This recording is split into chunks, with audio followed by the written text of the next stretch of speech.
My dear Misfortune, I hope this letter finds you well. I did so enjoy our little discussion of the work of Guy de Mauvassier the last time we met. I would like to cordially invite you to an intimate gathering of mine on the evening of the 27th. We will be celebrating my recent acquisition of a rather unique historical property, and I think you are just the one to properly appreciate it. I look forward to your RSVP in the affirmative. Most sincerely yours, Prince Titanico. It was at an art auction, I think, that I first met Prince Titanico. He seemed to think the world of himself. I, quite frankly, thought him a bit of a bore. But if I only accepted social invitations from people I thoroughly approved, I wouldn't dine out very often.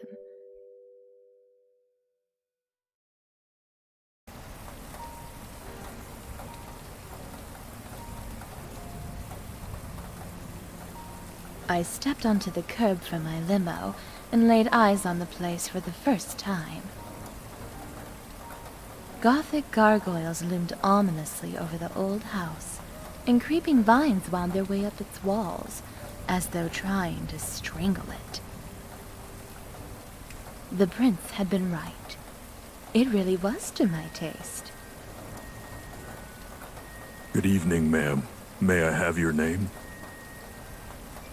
Ugh, this hulking thug, on the other hand, not so much. Fortune. Misfortune. Is the miss a first name or a title, ma'am? Oh, I like to leave that to the imagination. Now you must be the butler, so why don't you buttle on and show me inside? The evening is a bit damp, I dare say. No, ma'am. I'm not a butler. Just a valet. My name is Klops.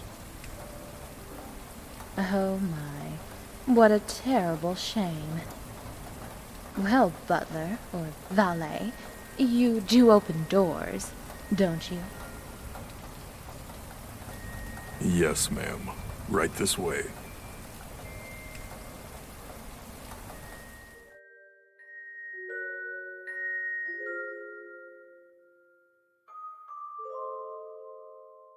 From the cobwebs in the corners and the dust on the railings, it was obvious that the house had been abandoned for some time.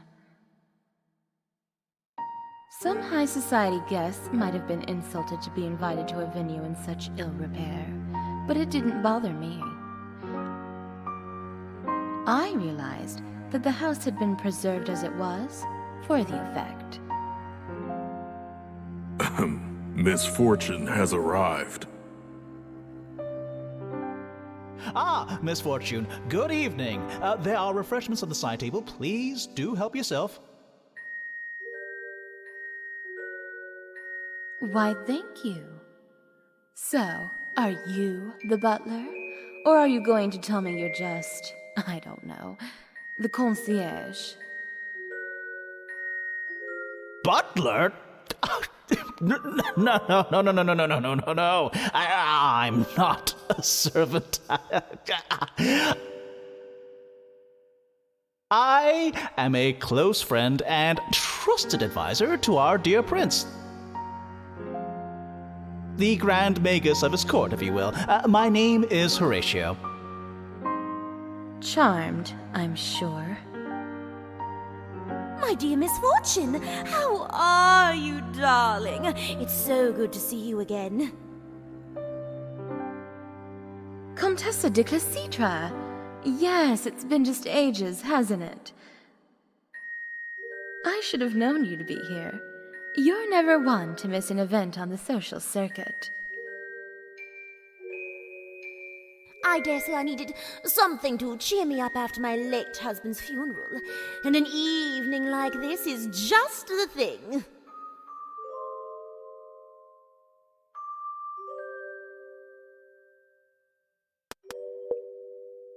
Of course. I was so sorry to hear about your husband. This is your 4th time a widow, if I'm not mistaken. Quite so. And for you, 9, I believe? Ah, yes. They just keep dropping dead, the poor dears. It's so hard to find a good man with stamina these days. Oh my, should I be worried? Perhaps you've been cursed. Me? Cursed? Nonsense. I seem to be doing just fine. But maybe I am bad luck.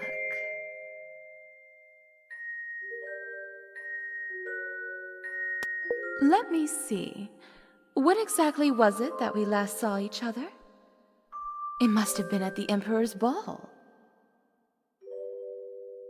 Heavens, yes! Wasn't that quite the affair? Were you there when one of the waiters spilled a tray of champagne all over Duchess Reese's dress? Oh, yes. That was positively scrumptious, wasn't it? I mean, a shame about the dress, of course. I heard she had it made just for the ball. Such a pity.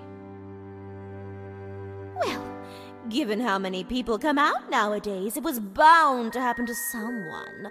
I even heard the poor servant say he was sure he felt someone in the crowd give him a little shove.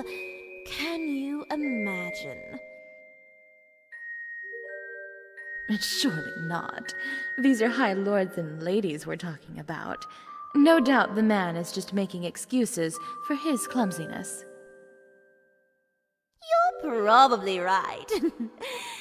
Just an unlucky accident, I'm sure. Ah, Misfortune, welcome. I'm so delighted that you could come. I trust Horatio has been keeping you entertained.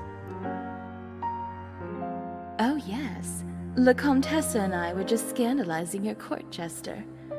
Or was he a wizard? In any case, scandalizing him with our intimate marriage details.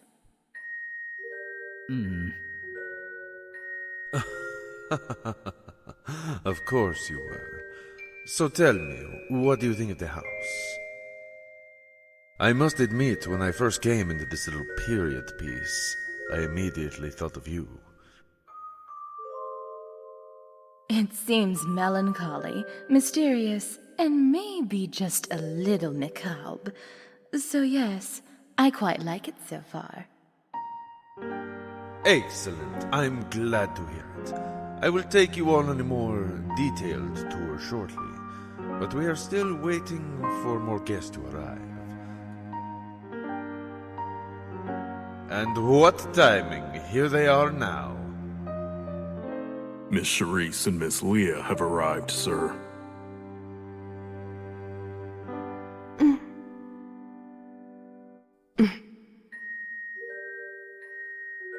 Is that the Charisse? The industrial heiress? The one who's been throwing all those charity balls ever since she came into her fortune? The very same! My beautiful Charisse, please come in. Without you, this place is dark and drab, but your radiance rekindles it anew. You're too kind. Oh my! I had heard she was seeing someone, but I never imagined it was him. Indeed. This party just got a little more interesting. And this must be Leah, the girlhood friend of whom you speak so very highly? Yeah, nice place you got here. If you like entertaining dead people. Dead people? Yeah, I assure you, fair lady, you are perfectly safe here. I think it was a critique of the decor, not of our safety. Leah doesn't mean it. It's a lovely house. Really. On the contrary, Miss Leah may be more right than she knows. Until recently, this mansion was the property of the Lee family. Perhaps you know of them. Oh, yes, who doesn't? A distinguished family of the nobility with a respected pedigree and a long history of public service and political influence. So, short version, some stuffy old rich people. Almost all of the estates out here, away from the city, were owned by old families. But many have had to sell over the years. It must be a bit sad for them, leaving all that history behind. Indeed, and especially so for the Lees. Theirs is a tale of tragedy, and it ends, as they so often do, in sorrow and blood.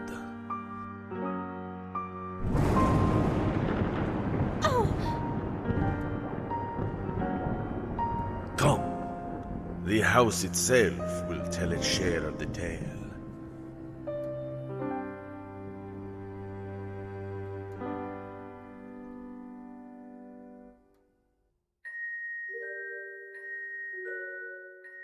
This is the smoking room. Did the Lee family use this as a quiet place to relax after their evening meals, I wonder?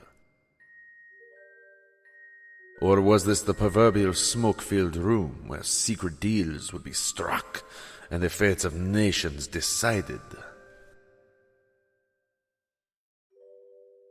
My attention was drawn to a curio cabinet on one side of the room.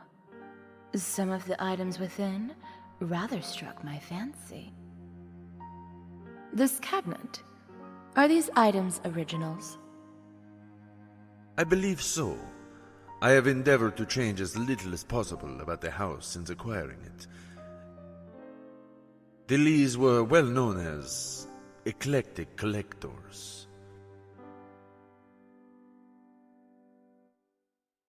They also say that sorcery ran strongly in the Lee family, you know. Great. As if we didn't have enough reason to think this place was owned by a bunch of creepers. Come now, surely a smart little girl like you doesn't put any stock in old superstitions. Magic and superstitions, no. Weird and creepy people, on the other hand, are plenty real. No need to worry, young lady. You're among good company here. We will have time to look around in greater detail later, I assure you. For the moment, follow me, if you would.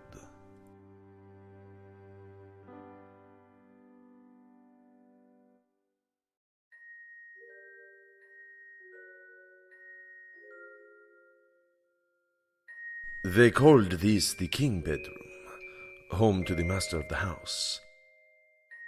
Now it is as you see it, empty and forlorn, as it waits for a new master to take the place of the old. It feels so cold. Milady, I can call for Klops to bring you a sweater. And while he's at it, perhaps also a textbook on metaphorical versus literal language. You are so kind, but I'm fine. It's just the atmosphere of this place. The Lees were among our most powerful families before the Imperial Revolution. But like most of the old guard at the time, they chose the losing side. In many ways, the family never recovered. They certainly never recovered financially at the very least. Thus the sale of this very house. It's almost as if old money runs out if you're not smart with it. Who'd have thought? Quite so. But at least the house has gone to those who can appreciate its history.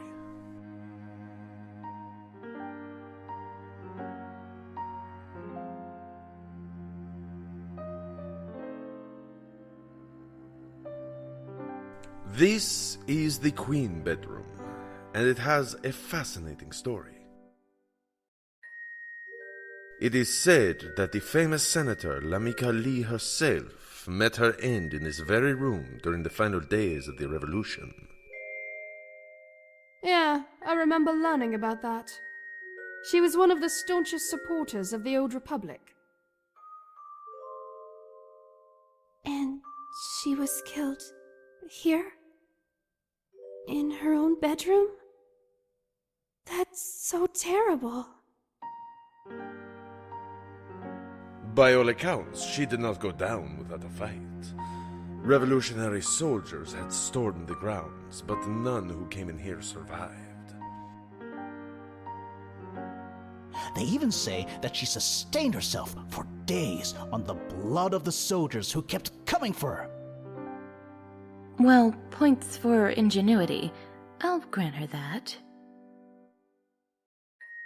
But that was all a long time ago. There wouldn't still be any blood left here now, or anything.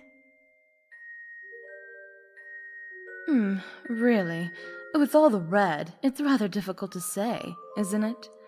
Who knows how much of it might have soaked into the floor, the walls, the bed. You are right, my darling Charisse. It is all long past. A good tale for a night of ghost stories, perhaps. But thankfully, these are happier times.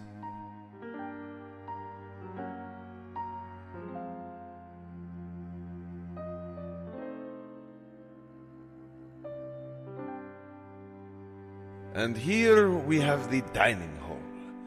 I see that Klops has left some tea and coffee on the table for us.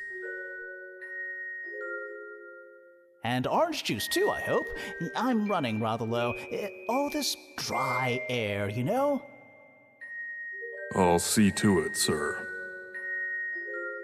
For me, just a spot of black coffee would be wonderful. This concludes our formal tour of the estate, but our evening is far from over. Tonight, my friends, is more than just a housewarming party. Before the night is done, I have a very special announcement to make to you all.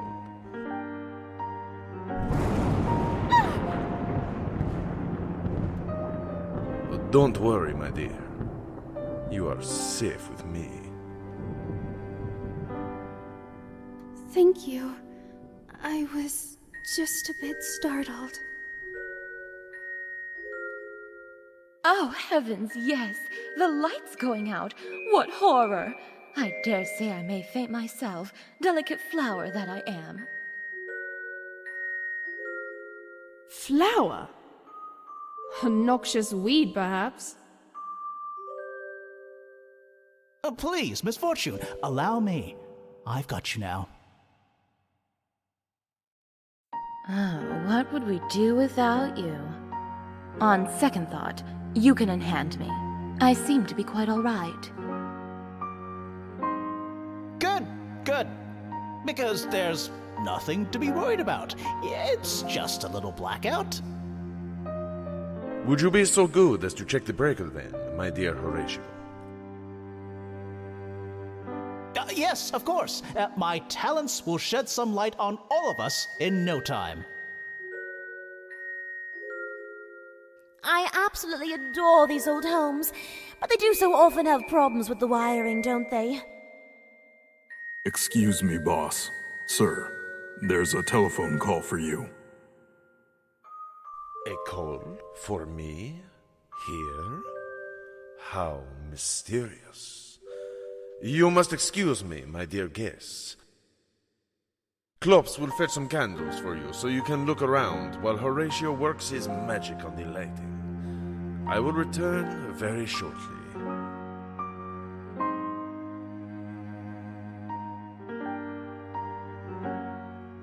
I wandered back to the king bedroom by myself to take a closer look at some of the decor.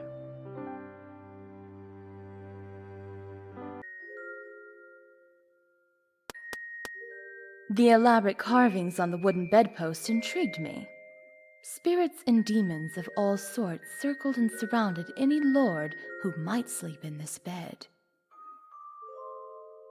Was this preferable, I wondered, than sleeping in the arms of Lamika Lee, blood drinker as she was rumored to be?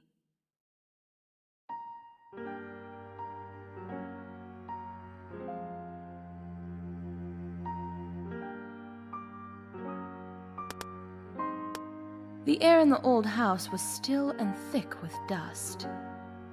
But even had there been a draft, I doubt the black drapes by the room's window would have stirred. Even I was surprised by how thick and heavy the material was.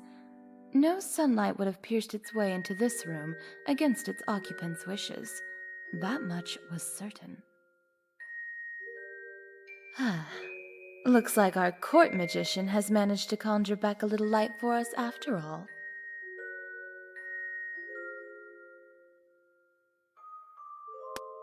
Just what kind of skeletons did the Lee family have locked away inside that conspicuous old chest?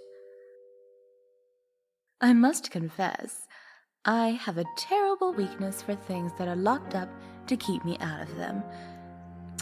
Alas, it's my brother Surprise who's rather handy with the lockpicks, not me. I simply adore old chandeliers, especially the ones that come crashing down unexpectedly on the heads of people I don't like. Modern light fixtures just don't have that same potential.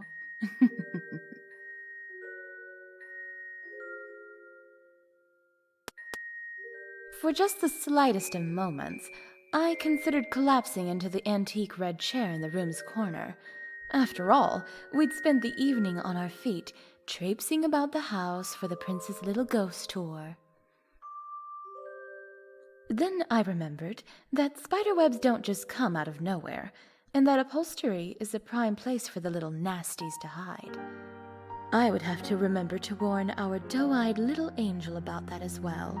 You know, in addition to the possible bloodstains and all. At last I found you, Misfortune. You need to come right away. Please.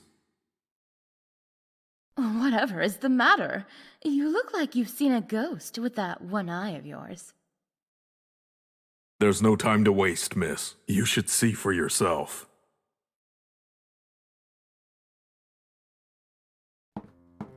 Gathering my skirts, I hurried after the hulking butler, valet, back to the hall where we had first arrived. From the urgency in his pace and in his voice, I knew that something had happened. But still...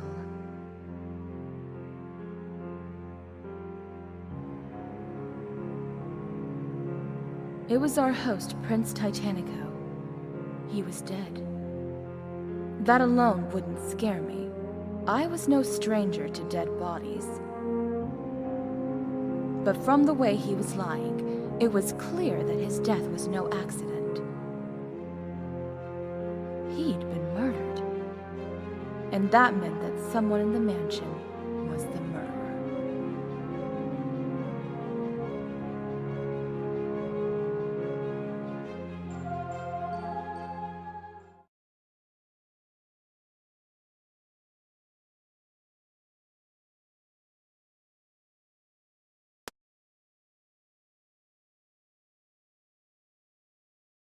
I found the rest of the ladies. Now, Klops, what is this all about? Is that a body?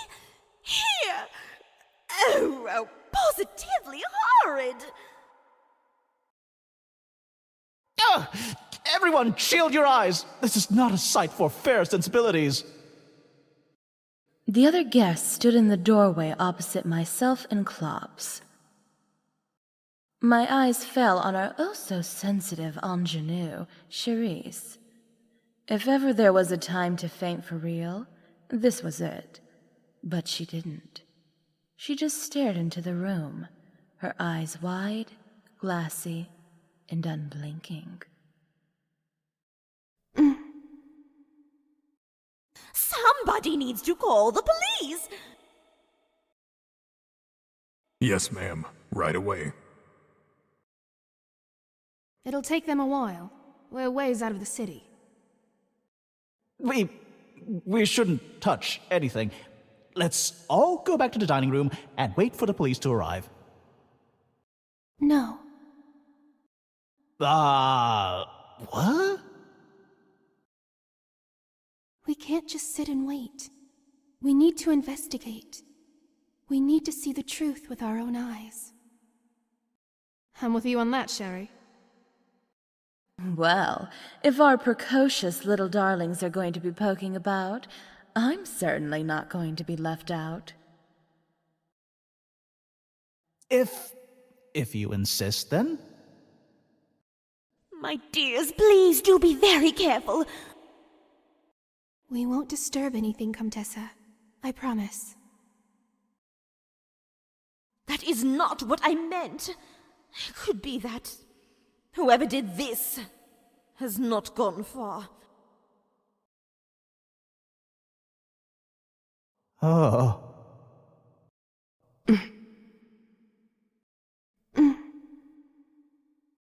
Surely it was just some villain who has since fled the scene.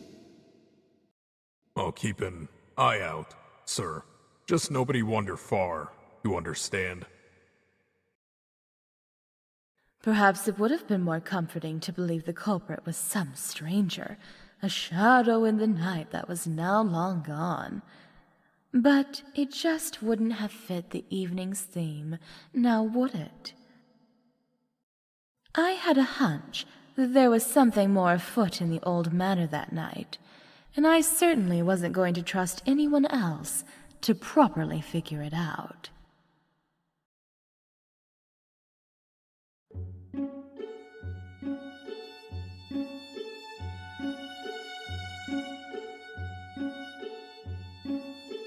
No, what a tragedy. What a cruel twist of fate. And to think, tonight was meant to be an evening of joy and making merry. I'm not exactly sure that joy is the word I'd pick for an evening in this house. But I'll admit, I was never expecting anything like this. It was such a monstrous sight. Do you think Miss Leah and Miss Charisse will be all right? All right. They looked healthy enough to me. No, I mean, do you think they'll be distraught? You, if you don't mind me saying, are a woman of the world, Misfortune. But they are so young, so pure, like a newly bloomed flower that has only seen sunlight, never knowing that there is also night and all the horrors that it hides.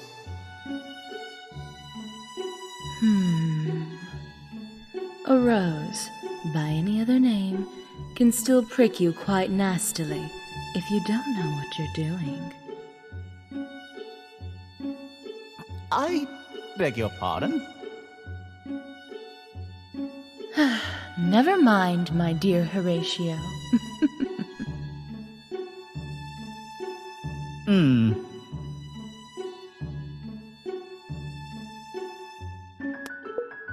Prince Titanico mentioned an announcement that he wished to make this evening.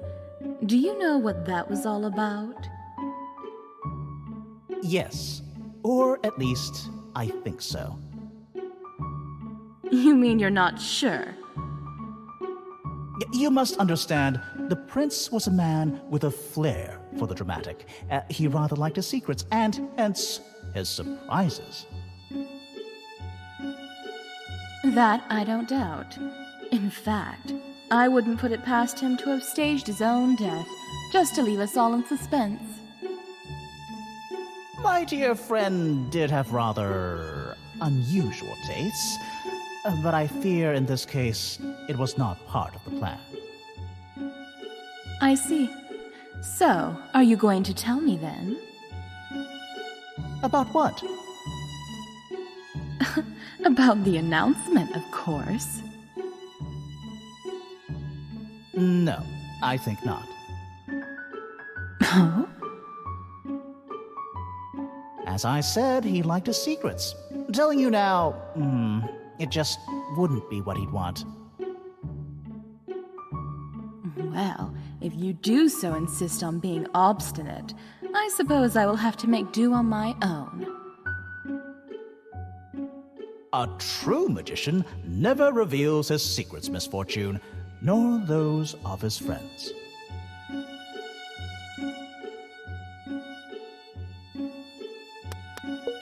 Where were you when this absolutely dreadful business happened? I imagine I must have still been in the basement, or very close to it. I'd only just got the lights back on, and I was coming up the stairwell when Klops found me.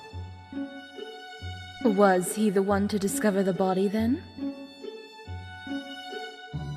I believe so. He asked me to help find all the guests, which leads me to cleverly deduce that I was the first one he encountered after the gruesome discovery. Clever indeed. Nothing gets past you, does it, dear? Ahem. Well, I wouldn't go that far. But where were you, Misfortune? I was in the king bedroom. Alone? As it happens, yes. I've always been the sort to need a little bit of me time every so often, you know. But you could have been in danger! Oh, horrors, you're right. If only I was clairvoyant, I might even have been worried at the time, too. Well, never fear. You're safe with me now. Yes, I'm sure I am.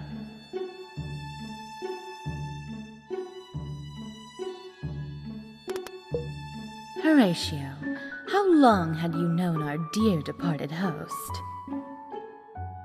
I have, well, had been his closest friend and confidant for many years. Oh yes, the grand magus of his court, didn't you say?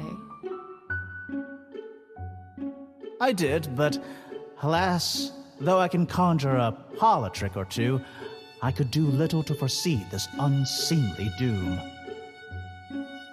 Indeed, unseemly, just the word I would have used. Presumably you would know then, if the prince had any enemies. A man like the prince always does, but none of them are here. I would say the evidence suggests the contrary. Surely you don't mean to suggest that it was one of us. After all, didn't you say that all your husbands just died from bad luck? Perhaps it was that. Yes, quite. Bad luck. I do believe it's about time I took a bit of a stroll.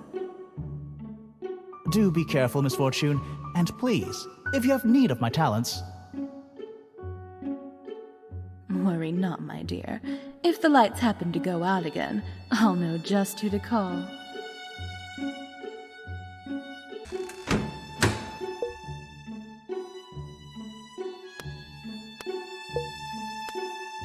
Goodness, the evening must be wearing on me more than I thought. Even my purse seems heavy. A knife? In my bag? It's even flecked with blood. And what's this? A ring? It looks decidedly pricey, but it's not one of mine. How did it get here? For just a moment, I was confused. But then the gruesome sight of Titanico's body flooded my thoughts, and the truth hit me. I was being set up. almost certainly what I held in my hands was the knife that had stabbed the prince.